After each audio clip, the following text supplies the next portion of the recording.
Franck Ferrand sur Europe 1, au cœur de l'histoire.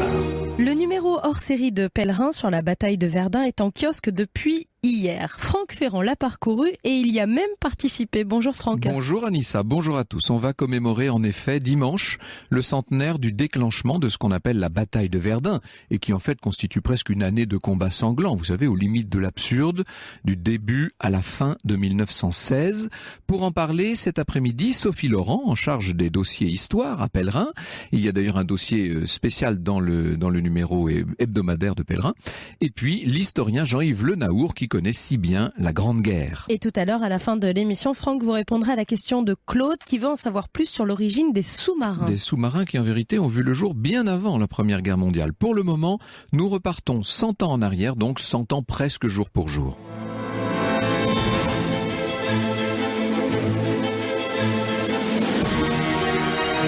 Europe 1, au cœur de l'histoire. Franck Ferrand.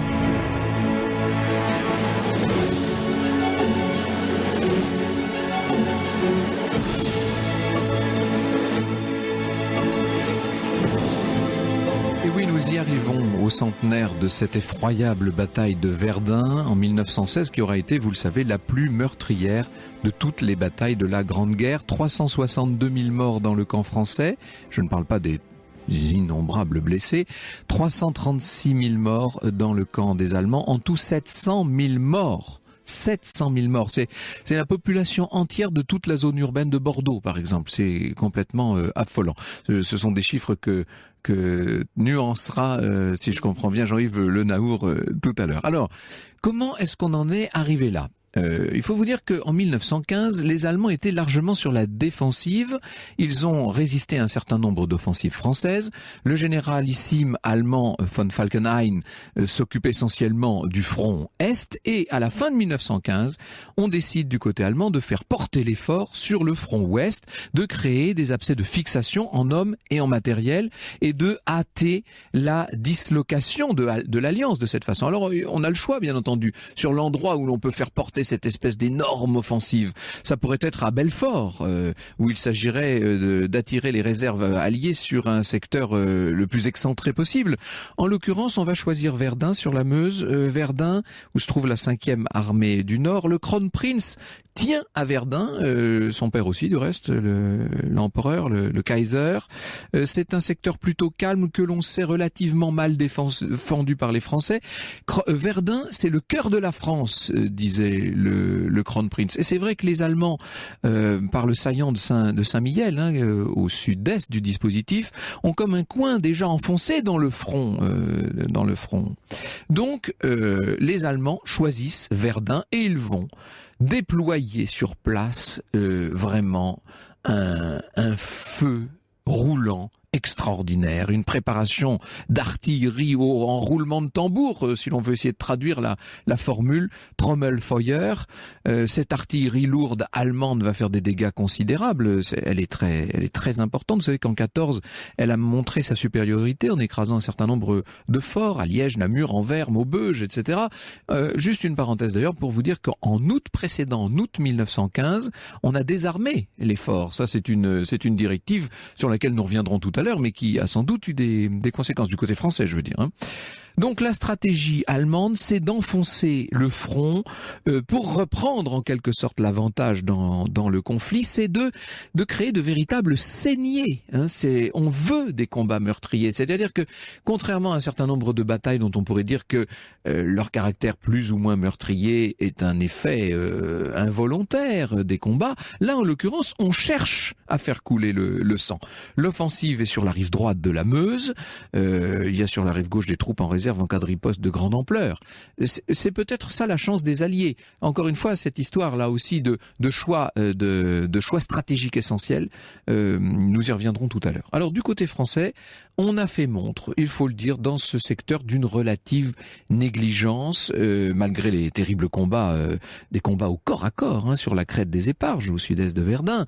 Certains ont mis l'accent sur les insuffisances du front à cet endroit. On n'a qu'une ligne, par exemple, alors que sur la plupart des points du front, on a quand même 3 lignes.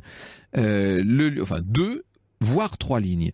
Un parlementaire dont on aura l'occasion de parler tout à l'heure, le lieutenant-colonel Drian, j'ai déjà consacré au moins 2 émissions, je crois, à Drian ici, qui était membre de la commission de défense nationale et qui commandait des chasseurs à pied dans le secteur du bois des Caures.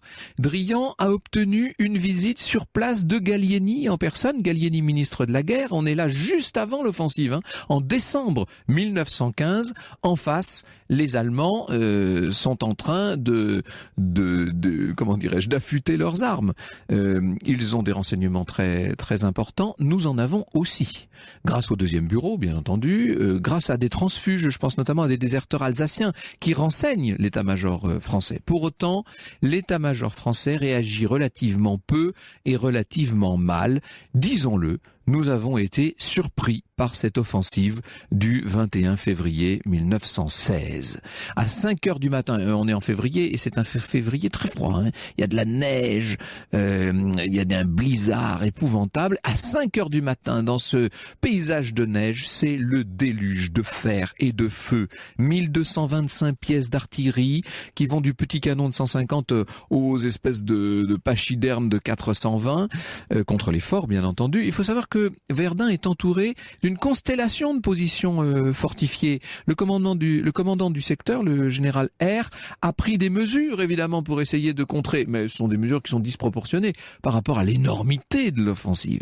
Parce qu'il faut quand même que je vous dise que on a décidé du côté allemand, et ça c'est la volonté de Falkenhayn, de tout concentrer sur une largeur de 8 km seulement. C'est-à-dire que ce n'est pas une offensive de très vaste ampleur, c'est une offensive puissantissime, mais c'est un véritable coin que l'on veut enfoncer, encore une fois. Il y a toutes sortes de petits bois dans la région, Aumont, Herbebois, les Caures dont je vous parlais. Tout ça va être rasé, nivelé, troué de partout, avec des cratères, des trous d'eau, un paysage de fin du monde qu'on a beaucoup vu et qui peu à peu va se mettre à symboliser à lui tout seul l'ensemble de la Grande Guerre.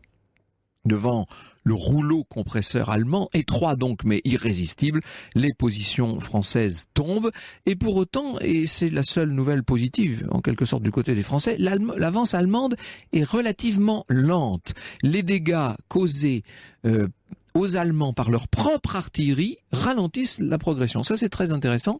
En fait, on a l'impression que l'artillerie allemande n'est pas bien réglée dans cette affaire. Je vous parlais de Drian tout à l'heure. Il est l'exemple même de l'officier subalterne qui, à la tête de son détachement, va tout faire pour freiner cette avancée allemande. Eh bien, Drian, le 22 février, dès le lendemain de l'offensive, va prendre une balle en plein front. À l'état-major, le général de Castelnau, qui est ce qu'on peut dire le bras droit de Joffre, je poserai tout à l'heure la question à nos spécialistes. Castelnau prend la mesure du désastre, il se rend sur place malgré la neige dans la nuit du 24 au 25 et simultanément on va nommer un chef d'état-major pour coordonner la défense du secteur de Verdun, c'est le général Pétain. Cependant, la situation est devenue plus qu'alarmante du côté français. La journée terrible du 25 février 1916 va voir se succéder les mauvaises nouvelles et au premier rang de ces mauvaises nouvelles, celles qui viennent du fort de Douaumont.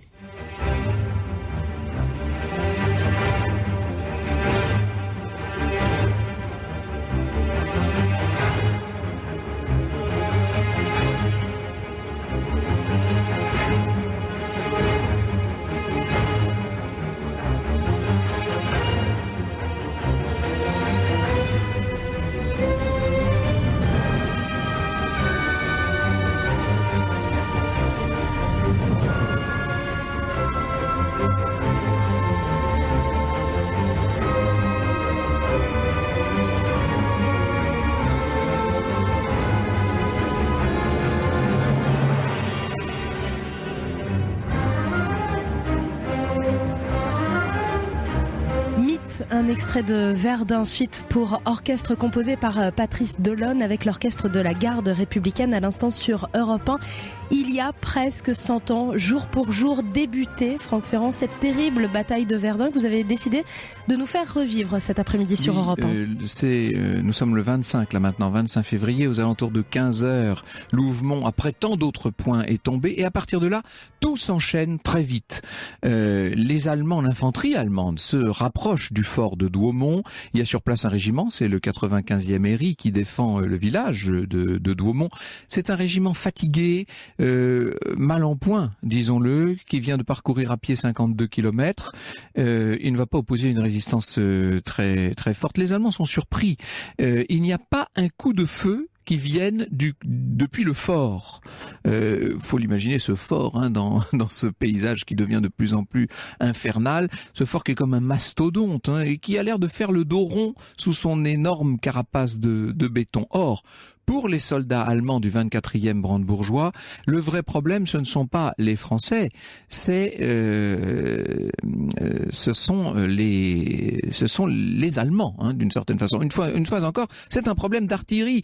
Ils ont lancé, ceux qui étaient dans les premières lignes, ont lancé des fusées pour régler les tirs d'artillerie, pour faire allonger le tir, mais l'artillerie allemande va faucher ses propres soldats, en fait. Les hommes du lieutenant Brandt et du capitaine Haupt approchent persuadés qu'ils vont être accueillis par des tirs de mitrailleuses. Ils passent la grille, ils descendent dans les fossés, on est maintenant au bord, on est vraiment près du fort. Et puis on va les voir remonter jusqu'au sommet du fort.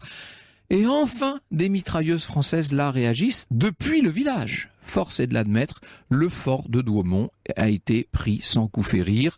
À l'intérieur, les Allemands ne vont trouver qu'un vieux gardien de batterie, sa lampe torche à la main, 57 territoriaux qui sont là, complètement décontenancés, il n'y a même pas d'officiers. Voilà le résultat donc de ce décret qui avait été pris, je vous le dis, en août 1915, hein, le 5 août 1915, et qui visait à désarmer les forteresses. Voilà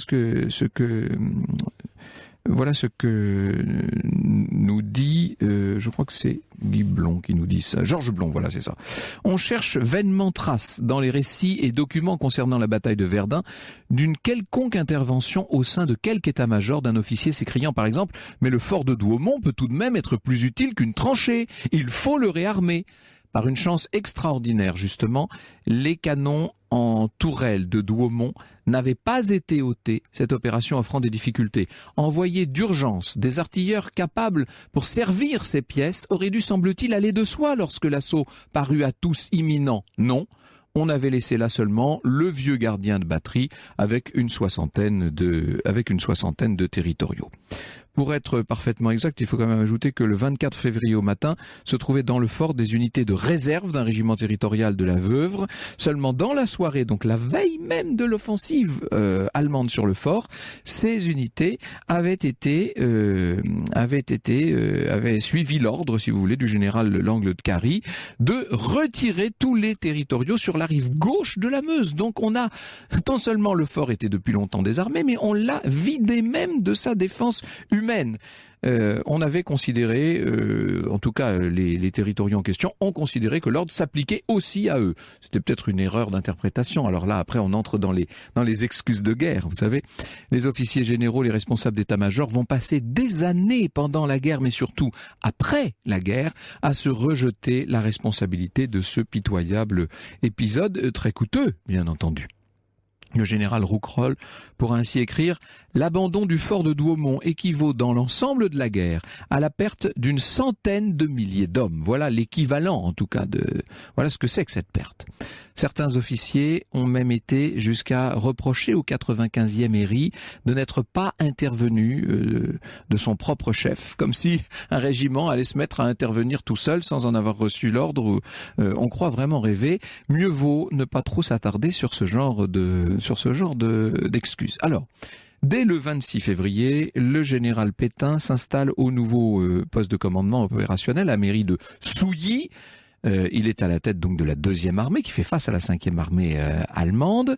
La prise de Douaumont a été un désastre, doublé d'un scandale certes, mais il ne faudrait pas que cet arbre cache la forêt. Parce que la réalité, c'est que dès à présent, la bataille de Verdun se révèle difficile, voire même négative pour les Allemands, qui n'ont pas du tout manifesté la supériorité qu'ils en attendaient. Alors, Qu'est-ce qu'on fait à partir de là? Est-ce que l'état-major allemand va décider de retirer ses forces, va décider de reconsidérer la situation? Ça, ce serait mal connaître l'état d'esprit d'un certain nombre de membres de l'état-major, persuadés encore, en ce tout début d'année 1916, de leur supériorité intrinsèque. L'offensive Falkenhayn sur Verdun peut être considérée comme un échec allemand, c'est vrai. Sans doute on avait concentré les troupes sur un front beaucoup trop étroit, hein, je vous l'ai dit tout à l'heure, 8 kilomètres. En fait, ça équivaut à étrangler littéralement les troupes dans une défense qui, elle, va évidemment en profiter pour se répandre, pour se disperser.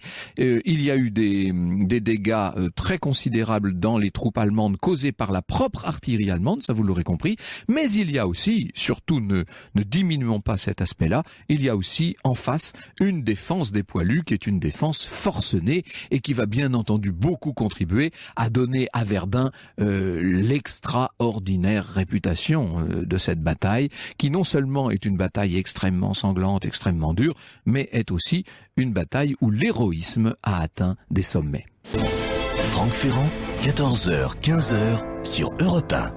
Et cet après-midi sur Europe 1, Franck Ferrand, vous avez décidé en partenariat avec Pèlerin Magazine de nous parler de la bataille de Verdun, car il y a 100 ans, quasiment jour pour jour, avait lieu l'une des batailles les plus sanglantes qu'a connue la France. Cette bataille qui allait se perpétuer, parce que si on devait résumer la pensée de l'état-major allemand, c'est on a échoué, on continue. Donc on pourrait parler d'une deuxième bataille de Verdun avec son interminable litanie d'assauts, de contre-assauts stériles pour quelques arpents, et c'est ce qui a beaucoup marqué les esprits, bien entendu, des assauts qui coûtent la vie à des milliers et des milliers d'hommes. C'est un acharnement qu'on a du mal aujourd'hui peut-être à comprendre. Cette bataille, vous le savez, ce sera celle de la revanche tenace et défensive, si l'on peut dire, sur l'humiliation de 1870, parce que c'est bien ça qu'ont à l'esprit les généraux français. Cette bataille doit en quelque sorte laver l'affront, le vieil affront qu'on a tant et tant remâché au cours des décennies, et cette bataille, elle sera celle du général Pétain. Jusqu'où? Alors justement, on y reviendra tout à l'heure avec Jean-Yves Le Naour. L'organisation, la discipline que Pétain fait régner vont sans doute beaucoup compter. Il met sur pied tout un système notamment de rotation qui permet de ménager les hommes et d'entretenir le moral, ce qui va lui donner une bonne réputation à ce général Pétain, qui devient en quelque sorte l'idole de la troupe avant de se hisser au rang de gloire nationale. Vous imaginez quelles conséquences ça aura sur un tout autre épisode de notre histoire, un quart de siècle plus tard, bien entendu. C'est lui qui a eu l'idée, semble-t-il, de ce recours massif aux camions pour approvisionner le secteur de Verdun. Cette espèce de chemin de fourmis, avec ses allers-retours nuit et jour, ce que Barrès appelle la voie sacrée. Ce chemin, les hommes l'empruntent autant que les marchandises, ce qui permet de constamment renouveler les premières lignes. Du côté allemand, c'est exactement l'inverse, puisqu'au contraire, on a maintenu les mêmes unités en place, d'où un énervement, bien entendu, d'où un épuisement, et d'où, pour certains régiments, un véritable désespoir. Tout ça va jouer un rôle essentiel, bien entendu. En attendant, le chef d'état-major du Kronprinz, qui s'appelle Knobelsdorff, multiplie les assauts et les attaques limitées, avec pour effet de faire grimper littéralement le nombre de morts et de blessés. Les affrontements s'étendent début mars à la rive droite de la Meuse, le bois des Bourrues, Cumières, le bois des Corbeaux, mais évidemment, on continue toujours à se battre considérablement de l'autre côté. C'est bien une saignée qu'obtiennent les chefs allemands, mais une saignée dans les deux camps, avec des combats dont certains sont restés très célèbres. Il faudra peut-être qu'on revienne tout à l'heure sur un certain nombre d'épisodes qui sont entrés dans la légende. On pense évidemment au 137e Héry, vous savez, ces Bretons, ces Vendéens notamment, il n'y avait pas que ça, mais quand même, qui ont été littéralement enterrés vivants. Et quand on est à Verdun, on veut voir la célèbre tranchée des baïonnettes. C'est une image tellement forte et tellement extraordinaire. Alors cependant, le fléau de la balance paraît pencher du côté des Allemands. Mangin et ses coloniaux se sont finalement repoussés lorsqu'ils tentent de reprendre le fort d'Ouaumont. Les Allemands, eux, prennent le fort de Vaux, au sud-est de Douaumont. Et au mois de mai, Pétain est écarté par Joffre, pour des raisons peut-être de susceptibilité. On viendra tout à l'heure à ces questions très personnelles. Il est remplacé par Nivelle. Du côté allemand, à la tête de la deuxième armée, bien entendu. Du côté allemand, c'est la stratégie ou la tactique, devrais-je dire, des couloirs de feu qui se révèlent pas très probantes en vérité. Vers la fin du mois, c'est le bourg de Verdun qui est personnellement, si je puis dire, menacé au fond de sa cuvette là-bas. Il ne devra son intégrité qu'à ce qu'il reste de la 3e compagnie du 7e RI, quelques 60 hommes sous les ordres d'un simple lieutenant Kléber Dupuis, qui est un ancien instituteur et pacifiste qui plus est, et qui va réussir à briser l'armée ennemie. On a très peu de moyens là, c'est avec 3 mitrailleuses que ça se fait cette affaire. Cet assaut allemand va se heurter au feu croisé des 2 artilleries. Toujours ce problème d'artillerie, qui à mon avis est essentiel dans une bataille qui après tout a été conçue par et pour l'artillerie, d'une certaine manière. Sur les 60 hommes de Kléber Dupuis dont je vous parlais, il n'y en a que 15 qui vont survivre. Le même 12 juillet 1916 au soir, Falkenhayn, enfin rassasié de sang, si j'ose dire, va faire suspendre les attaques. Il est remplacé par Hindenburg à la fin du mois d'août. Et on peut dire que, en tant que telle, la bataille de Verdun est close. Mais et alors bien sûr, elle va laisser un souvenir extraordinaire, quelque chose d'absolument horrible et en même temps peut-être de sublime à l'échelle de l'Europe et à l'échelle même de la civilisation. J'espère qu'on aura suffisamment de temps tout à l'heure pour évoquer cet aspect culturel de la bataille de Verdun. Alors, l'heure est du côté français à la reconquête du terrain perdu. Or, parmi les places fortes à reprendre figure bien sûr au premier rang le fort de Douaumont. En octobre 1916, il y a des pluies terribles en octobre, qui ont commencé à la fin du mois de septembre. Il y a de la boue partout. Il faut imaginer cette terre qui naguère encore était craquelée, desséchée, maintenant devenue une espèce de terrain bourbeux qui crée une sorte de trêve tacite, si l'on peut dire. Eh bien, le 9 octobre, Joffre est à Souilly, au PC de Nivelle. Clémenceau y sera 3 jours plus tard. Et Nivelle explique ce qu'il va faire. Il a 8 divisions à opposer aux 7 divisions allemandes. 3 attaqueront en première ligne, 3 en deuxième, 2 seront réservés à l'arrière, et un peu à la manière des Allemands, si je puis dire, réponse du berger à la bergère, on fait une préparation d'artillerie exceptionnelle. Le 21 octobre, 650 canons français se mettent en branle en même temps, il y en a 800 de l'autre côté, mais la précision de tir des Français est très supérieure. On lance, c'est une bataille, enfin c'est encore une offensive incroyable. L'action sur place va être menée par le fameux général Mangin, avec ses moustaches. Je ne sais pas si vous l'imaginez, si vous le voyez, petit personnage assez étonnant. Le 24 octobre, donc, à 11h40, les Allemands sont attaqués dans ce qui est le symbole, en quelque sorte, dans ce fort Douaumont. On avait commencé à partir du 23 un véritable pilonnage, des bombardements absolument extraordinaires. Le premier choc effrayant se produisit à 12h30, nous dit Georges Blond, pendant une durée qui parut à tous interminable, mais qui en fait n'excéda pas 1 seconde et demie. Des officiers le notèrent, donc 1 seconde et demie.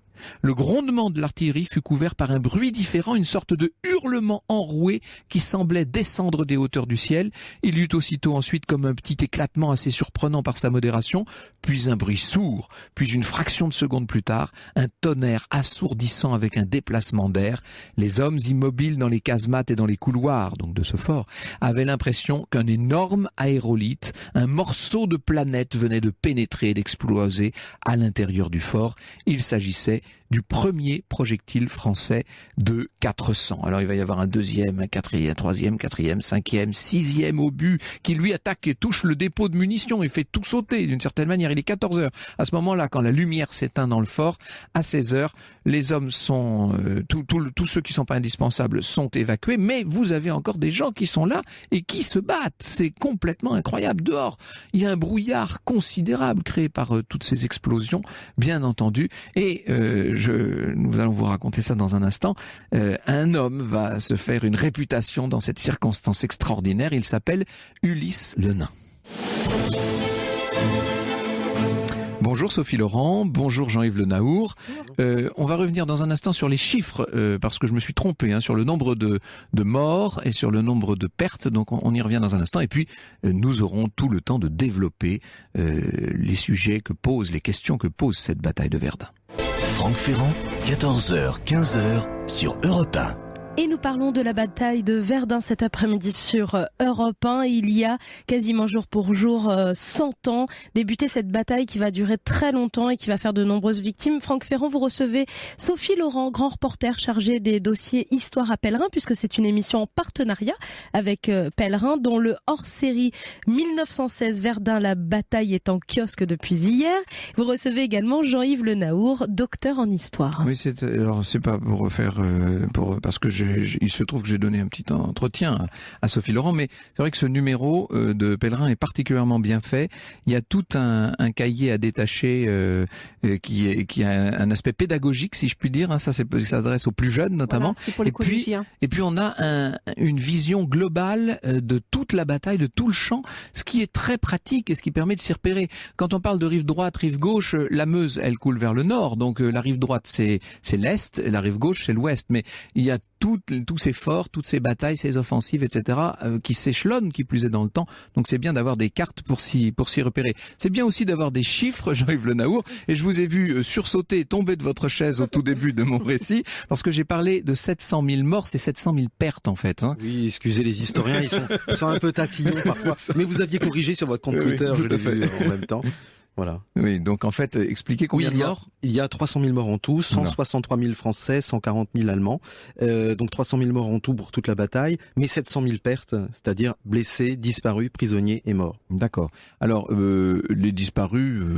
Souvent, ils vont être comptés parmi les morts. Mais pendant la guerre, il y a toujours cette présomption qu'ils sont prisonniers. Oui. Voilà. Donc ensuite, un an après la guerre, ils seront transcrits de disparus en morts, voilà, en décès, pour qu'il puisse y avoir des héritages, que les veuves puissent se remarier, etc. Je parlais, on peut peut-être régler la question tout de suite, comme ça évitera qu'on la reporte à la fin de l'émission et qu'on finisse par l'oublier. D'un point de vue culturel, en quelque sorte, Verdun, c'est la bataille absolue, d'une certaine manière. Quand on dit Verdun, aujourd'hui encore, à peu près tout le monde, et toute génération confondue, c'est rare qu'on puisse dire ça aujourd'hui, mais là, quand même, les gens savent à quoi on fait référence, c'est-à-dire l'enfer de la bataille, ces roulements d'artillerie extraordinaires. Oui, et cela vaut pour les Français, évidemment. Pour les Anglais, en revanche, c'est la Somme. Et oui, c'est vrai, Somme, bien sûr. qui est vraiment qui a été plus meurtrière. Plus meurtrière, mais moins pour les Français. Donc effectivement, pour les Français, Verdun, c'est l'horreur. Et effectivement, il y a une logique même derrière la bataille de Verdun, qui est une logique nouvelle, qui est celle de la bataille de matériel. Vous l'avez bien dit, les Allemands ont amassé les canons et ont voulu marcher sur des cadavres. C'est-à-dire ont voulu annihiler absolument toutes les résistances françaises. Et ça, cette volonté d'anéantissement était complètement nouvelle. On était rentré dans une nouvelle forme de guerre. Oui, c'est une guerre qu'on aurait aimé ne jamais connaître, mais enfin bon, on était dans une sorte de guerre totale et jusqu'au bout d'une certaine manière, et qui ne tient pas compte des résultats sur le terrain. C'est pas pour défendre le XVIIIe siècle, mais autrefois quand on avait perdu une bataille, on l'avait perdue. Là, on l'a perdue, mais tant pis, on recommence le lendemain matin. Quoi. C'est ça qui est... Et vous savez pourquoi ? Vous l'avez un petit peu dit, mais c'est que Falkenhayn il s'entête parce que il est menacé dans son poste. Vous avez dit qu'il y a Hindenburg qui est en train de qui est là, bien sûr, qui le conteste, qui disent mais il faut d'abord attaquer. Ça commence à être la discorde au sein de l'état-major allemand. Oui, exactement. Et donc, il lui faut une victoire. Et c'est pour ça qu'il s'entête. Puis bon, à un moment donné, il sera remplacé.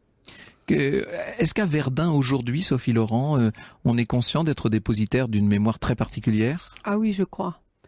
Même si la ville a envie qu'on ne parle pas que de la bataille et que de toutes les destructions. Oui, parce que c'est une ville qui a une très très riche histoire par ailleurs. Absolument. Et alors, contrairement à ce qu'on pourrait croire, cette ville n'a pas été détruite par la bataille de Verdun. Moi, ça m'était... Ma grande surprise, la première fois que j'y suis allée en reportage, c'est que il existe un vieux Verdun, la cathédrale est très belle, il y a un archevêché du XVIIIe siècle splendide qui est devenu un centre mondial de la paix d'ailleurs, tout un programme qui montre que Verdun veut passer à une autre étape. Et puis il y a des jolis bords de Meuse où on peut flâner, surtout l'été d'ailleurs, parce que l'hiver c'est un petit peu plus rude.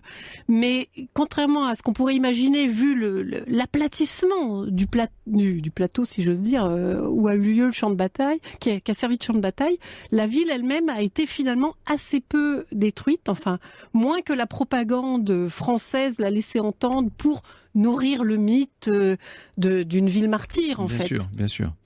C'est tout le secteur dont il faudrait parler, bien entendu. C'est ce que vous faites d'ailleurs dans ce numéro spécial. Hubert, pour en finir avec ses affaires de comptabilité morbide, nous demande si Verdun était la bataille la plus longue et la plus meurtrière de l'histoire. Alors, d'abord, il faut savoir ce qu'on appelle bataille, pour résumer les choses. Et sans doute à des fins d'ailleurs de propagande, on a parlé de la bataille de Verdun. Mais en fait, c'est une infinie succession de batailles. Donc on ne peut pas comparer ça avec les petites batailles qui duraient 2 ou 3 heures autrefois. La Somme, nous dites-vous, a fait de toute façon plus de morts. Et puis alors après, sous la Seconde Guerre mondiale, il y a eu notamment le siège de Stalingrad qui a fait 1 million de morts. Cette fois, je ne parle pas de pertes.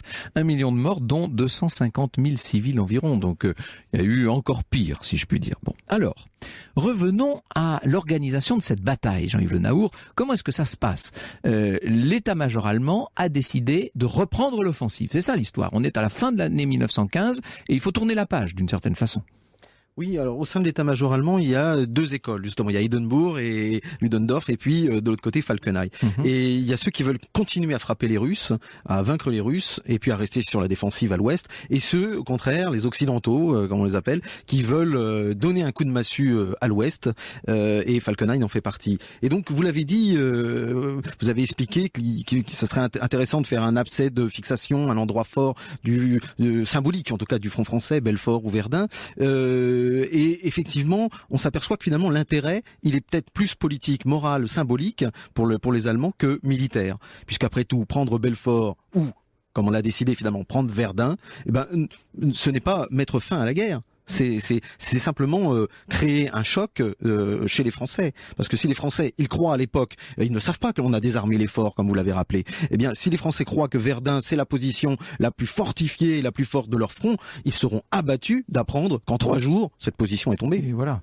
Donc il y a des symboles, là. On veut faire tomber des symboles. Sauf que ça marche pas aussi bien qu'on aurait pensé. C'est ça qui va surprendre les Allemands eux-mêmes. Et oui, 1,5 million d'obus en une seule journée, c'est absolument fou. Et quand on le dit comme ça paraît, mais c'est un déluge sans aucun précédent là pour le coup. C'est transformer le monde en enfer absolu. Il y a plus de 1,5 million d'obus. Il n'y a plus que des trous d'obus. Et vous avez parlé de Drian, du bois des corps qui est à l'extrémité, mais vous avez, ça matraque tellement, si vous voulez, que il y a des soldats qui finissent par s'endormir parce que c'est la dernière parade du cerveau pour pas devenir fou. Il y a un bruit, c'est un enfer. On voit dans le bois des corps vous avez parlé de ce barrage roulant qui arrive sur les soldats, les arbres volent. Devant les soldats, et ils voient arriver ce barrage roulant sur eux. Ils étaient 1300 à 7h du matin, à 16h ils ne sont plus que 400. Oh là là. Et le lendemain ils sont 110. Oh mon Dieu. Oui, ça paraît complètement. C'est un sacrifice quasiment absurde. C'est-à-dire qu'au bout d'un moment, on se demande, et ça va être encore plus vrai, plus on va avancer dans le conflit avec ces assauts et ces contre-assauts. On se demande à quoi servent ces attaques, puisqu'elles n'ont pas sur le terrain d'effets concrets, Sophie Laurent. Il y a une volonté politique de tenir coûte que coûte, qui se manifeste dès le 24 février. Et c'est pas défendre, tenir. Voilà. Et c'est pas seulement Joffre, c'est aussi Aristide Briand, président du Conseil, qui, voyant aussi le malaise de la population essentiellement parisienne, qui se rappelle la bataille de la Marne, qui a peur d'une percée des Allemands à cet endroit-là. Et donc, les ordres sont tout de suite donnés de tenir coûte que coûte la rive droite donc de la Meuse, et ce qui est un peu absurde parce que il y avait un autre plan militaire qui pouvait très bien tenir en se repliant de l'autre côté. Mais à ce moment-là, et c'était pas déshonorant, mais à ce moment-là, la ville tombait. Et ça dans l'imaginaire, enfin dans la mentalité des politiques, de la population et des militaires, c'était difficile à admettre. Et donc, c'est ce qui a fait que on a piétiné et on a tenu coûte que coûte au prix de milliers de vies. Alors on a parlé un peu de Falkenhayn et de son remplaçant Hindenburg. Du côté français, il y a le général Joffre bien entendu, et en dessous, il y a le général de Castelnau, le général Pétain, le général Nivelle. Nous y venons dans un instant. L'histoire sur Europe 1, c'est avec Franck Ferrand. Alain Flelou, j'ai vu la pub Win-Win partout à la télé. Win-Win, ça marche aussi avec des verres progressifs ? Oui. C'est nouveau ça ? Oui. Avec 2 montures de marque ? Oui. Équipées de verres progressifs garantis à vie ? Oui. Et si ma vue change, vous les remplacez aussi gratuitement, mes verres progressifs ? Oui. Et tout ça pour 21,90 € par mois ? Oui, pendant 24 mois. Finalement, le pack Win-Win verres progressifs, c'est fou. C'est vraiment les lunettes sans les problèmes. Je ne le fais pas dire. Crédit gratuit 0% sous réserve d'acceptation par Cofidis, montant du 525,60 €. Délai légal de rétractation. Plus d'infos sur alainflelou.fr, dispositif médical CE. Les mentions légales de l'offre de reprise Seat sur toute la gamme Ibiza, eh bien moi je refuse de les dire à toute vitesse. Elles méritent que j'articule.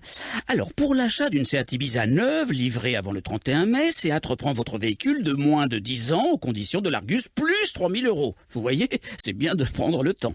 Offre valable jusqu'au 31 mars dans le réseau Seat participant. Oh, j'oubliais, pour les voitures de plus de 10 ans, reprise d'au moins 3 000 € aussi. Des mentions légales comme ça se respecte, non ? Conditions sur seat.fr.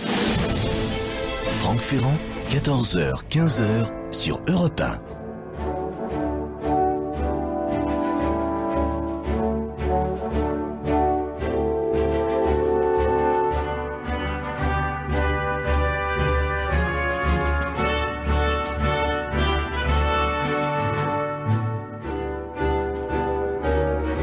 La marche française, extrait de l'album Verdun, suite pour orchestre composé par Patrice Delonne sur Europe 1. Vous l'avez compris, aujourd'hui, nous vous parlons de cette bataille très meurtrière, Verdun 1916, avec vos invités, Franck Ferrand, Sophie Laurent, grand reporter, chargé des dossiers Histoire à Pèlerin, avec ce hors-série 1916 Verdun, la bataille, en kiosque depuis hier, et puis Jean-Yves Le Naour, docteur en histoire et auteur, entre autres, de 1916, L'Enfer, paru chez Pèlerin, et auteur d'une BD Verdun avant l'orage avec les dessinateurs Marco et Olgado, paru chez Bambou Éditions. Vous savez que lundi, là, le 22 février, on va rouvrir le mémorial qui avait été fermé pour des travaux de modernisation, d'agrandissement, etc. Et la meilleure chose qu'on puisse faire, c'est évidemment de se rendre à Verdun.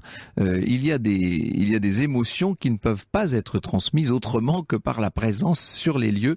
C'est vraiment une visite que je ne peux que vous engager à faire. Alors, il y a un circuit du souvenir, justement, dans votre numéro spécial, Sophie Laurent, et des photos de Stéphane Compoint qui nous montre Verdun comme on l'a jamais vu, ça il faut dire. Oui, tout à fait. Stéphane Compoint s'est fait une spécialité d'attacher, si je puis dire, son appareil photo à un ballon qui lui permet de prendre des photos. Il a fait de très beaux monuments. Voilà, etc., oui. parce qu'il peut en plus aller à l'intérieur des monuments. Oui, bien sûr. Et contrairement avec les drones qui sont plus dangereux, et il a pu survoler, donc faire survoler à son appareil photo les principaux monuments commémorant, enfin le dessin du champ de bataille apparaît parce que évidemment depuis 100 ans la végétation a repris ses droits, mais grâce à ces images on voit très bien à quoi ressemblait le fort de Douaumont et à quoi ressemblait le paysage troué de multiples cuvettes laissées par les obus qui ont paysage éclaté. Qui a été tout simplement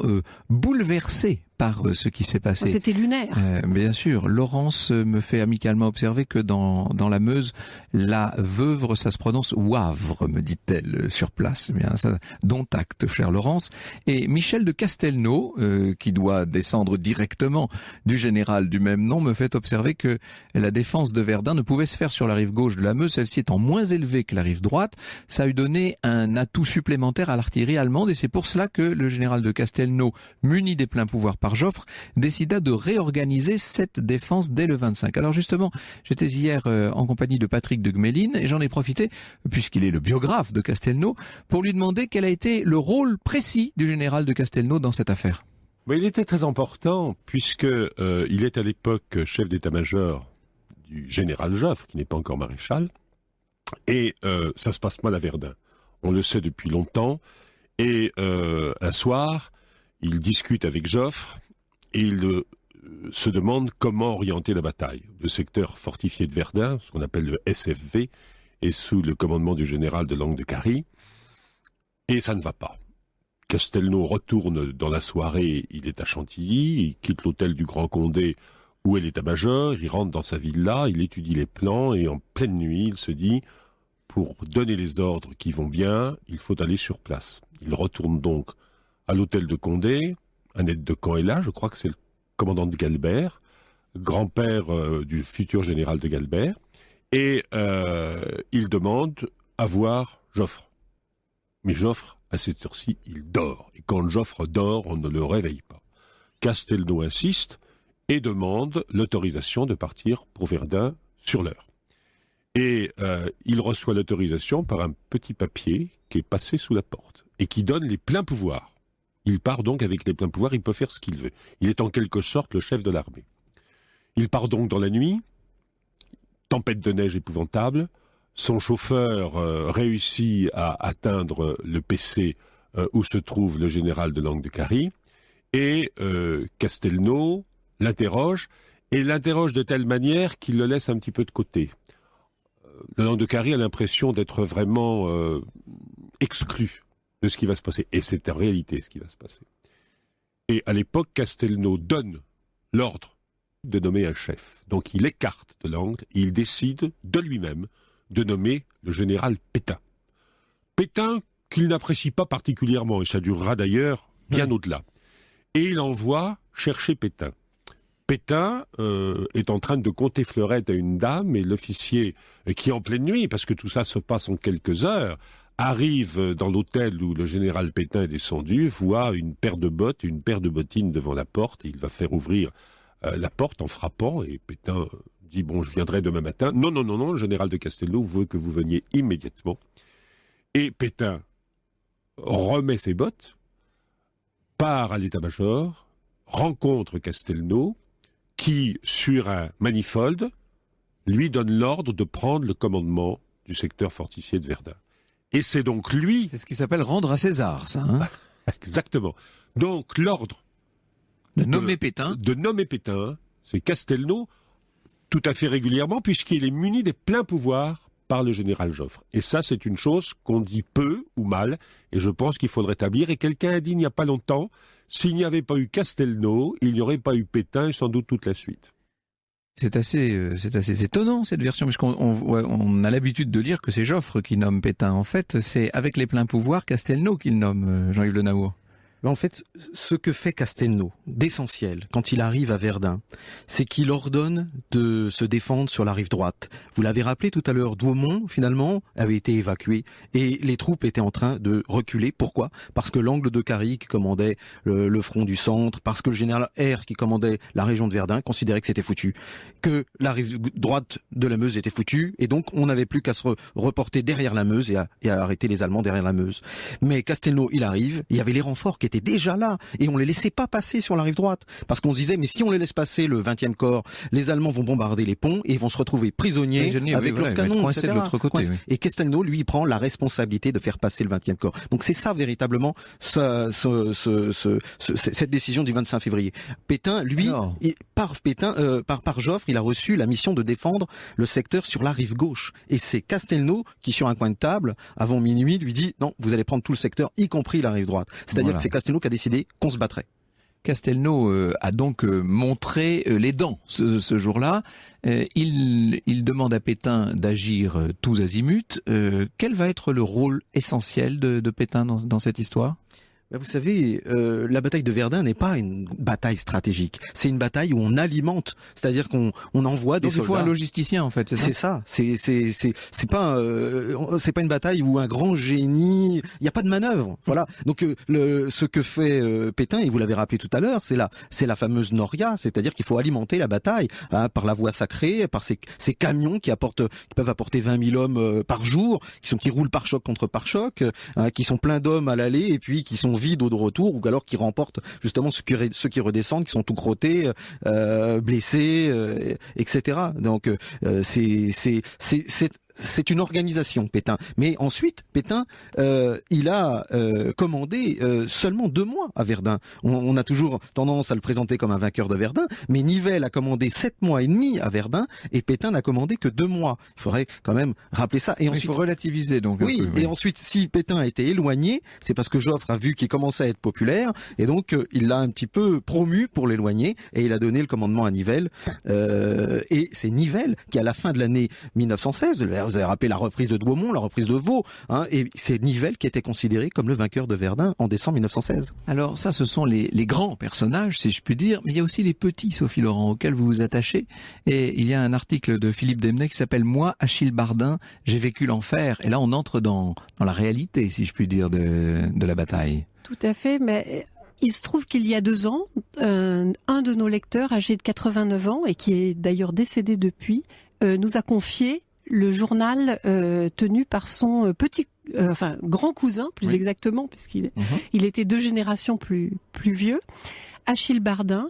Et cet homme tonnelier dans le Bordelais a vécu les 4 ans de guerre, même les 5 ans, parce qu'ils n'ont pas été démobilisés tout de suite. Et il est allé partout, y compris à Verdun, bon, comme 70% des soldats français.